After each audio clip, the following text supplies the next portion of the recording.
नमस्कार, आपलं स्वागत आहे ॲडव्होकेट नरेंद्र माधव या चॅनलवरती।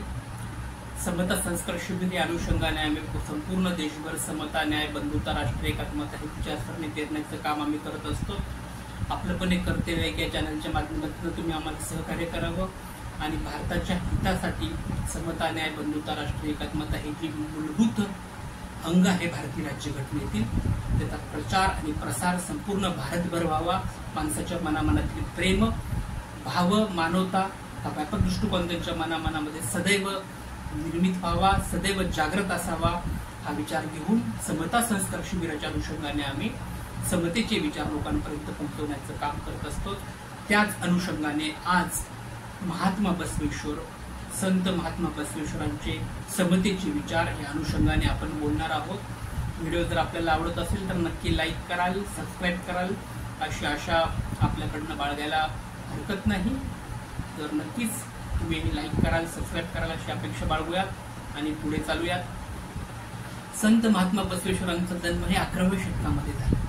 खरं तर 12व्या शतकातील अत्यंत पुरोगामी संत म्हणून संत महात्मा बसवेश्वरांकडे पाहिलं जातं। वीरशैव लिंगायत समाजाचे ते संस्थापक आहेत। वीरशैव लिंगायत समाजाच्या संप्रदायाचे ते प्रमुख धर्मप्रवर्तक आहेत। त्यांचा जन्म कर्नाटक जिल्ह्यातील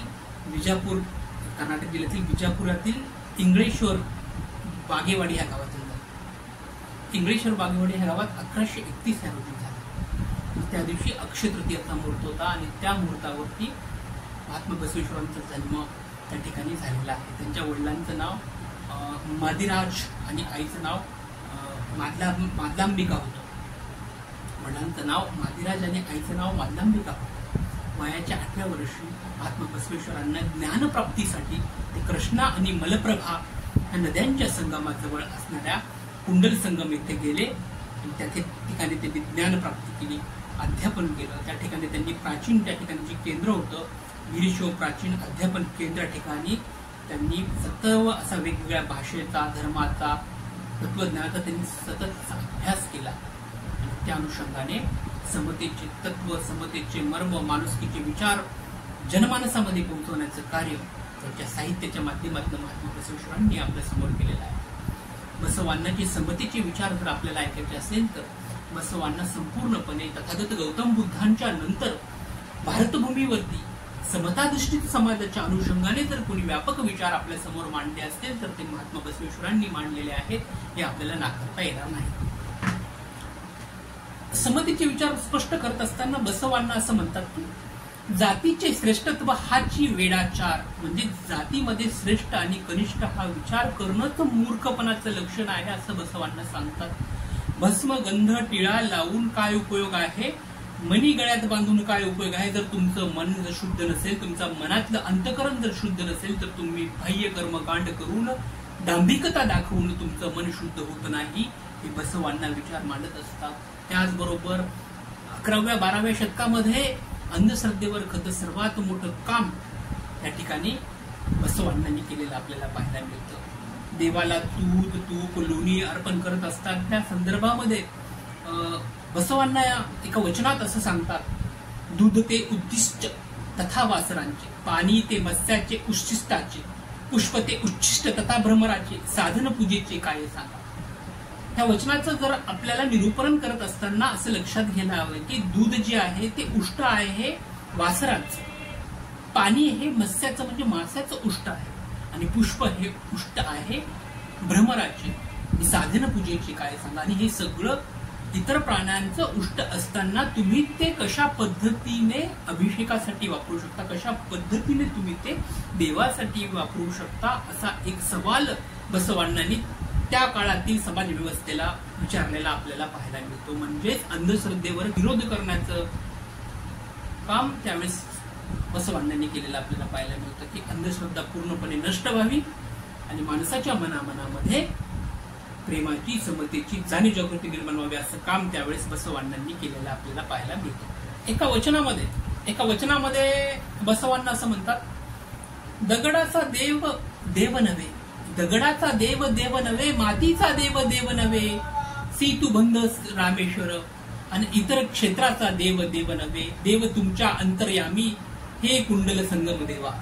म्हणजेच या ठिकाणी बसवांनांनी सांगितलेली की दगडाचा देव नाहीये, मातीचा देव नाहीये, देव तुमच्या अंतर्मनामध्ये आहे. त्या काळामध्ये अगदी सर्वसामान्य भक्तांच्या मनामध्ये विचारण्याचं कार्य, पसरण्याचं कार्य बसवांनांनी केलं. बसवांनांनी अनुभव मंडपाची स्थापना केली, त्यातून साहित्य निर्माण त्यांनी केलं.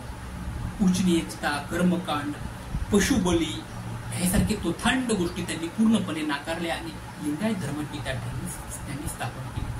बसवांना हे देव, मत्स्य, नाग आदी लोकांचे दैवत आहेत हे पटवून सांगताना अक्का महादेवी आपल्या एका वचनामध्ये सांगतात की बसवांना कुणाची देव आहे, तर देव लोकांचा देव बसवांना, देव लोकांचा देव बसवांना, मत्स्य लोकांचा देव बसवांना, नाग लोकांचा देव बसवांना, मेदुगिरी मंदागिरीचा देव बसवांना, चरण मल्लिकार्जुना माझा तुमचा तव शरणाचा देव बसवांना.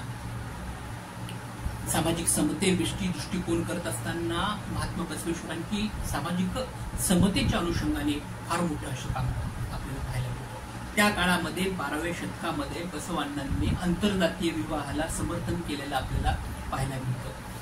जातीयता, उच्च-नीचता, धर्माधर्मामधील असणारे भेदभाव समूळ नष्ट होऊन मानवतेचा पूर्णपणे जगभर प्रचार आणि प्रसार व्हावा हा संपूर्णपणे उन्नात आणि उच्च ध्येय घेऊन बसवांनांनी आपलं कार्य केलेलं पाहिजे. त्यांनी बंधुता शिकवली, त्यांनी मानवता शिकवली, त्यांनी अहिंसा, त्याग, सेवा, श्रीमुक्ती, समन्वय अशा कितीतरी गोष्टीवरती बसवांनांनी काम केलेलं आपल्याला पाहायला मिळतं. कायाकता म्हणजेच श्रमनिष्ठता व श्रमश्रेष्ठता यावर त्यांनी विचार फार श्रेष्ठ आहे.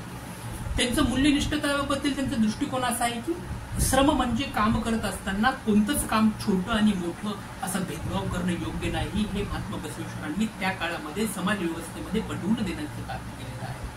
श्रम, त्याचबरोबर प्रत्येक श्रमाचा आपण एक प्रकारे सन्मान केला पाहिजे. एखादं मजूर श्रम करतो म्हणून त्याचं काम कनिष्ठ आणि एखादा पंडित श्लोक सांगतो म्हणजे त्याचं काम उच्च असा भेदभाव या ठिकाणी करता कामा नये असा उपदेश सुद्धा महात्मा बसवेश्वरांनी त्या काळामध्ये संपूर्ण भारतभर केलेला आपल्याला पाहायला मिळतो. म्हणून आज संत महात्मा बसवेश्वरांच्या जयंतीनिमित्त त्यांना विनम्र अभिवादन आणि महात्मा बसवेश्वरांचे समतेचे विचार जनमानसापर्यंत पोहोचवण्याचं कार्य तुम्ही आम्ही सगळे मिळून आपल्याला करायचं आहे. संपूर्ण जनमानसामध्ये समतेचे, न्यायाचे, बंधुताचे विचार आपल्याला घेऊन जायचे आहेत. त्या अनुषंगाने तुम्ही नक्कीच या चॅनलला लाईक करून सहकार्य कराल अशी अपेक्षा बाळगूयात. व्हिडिओ आवडला तर लाईक करा, सबस्क्राईब करा. Thank you so much. धन्यवाद.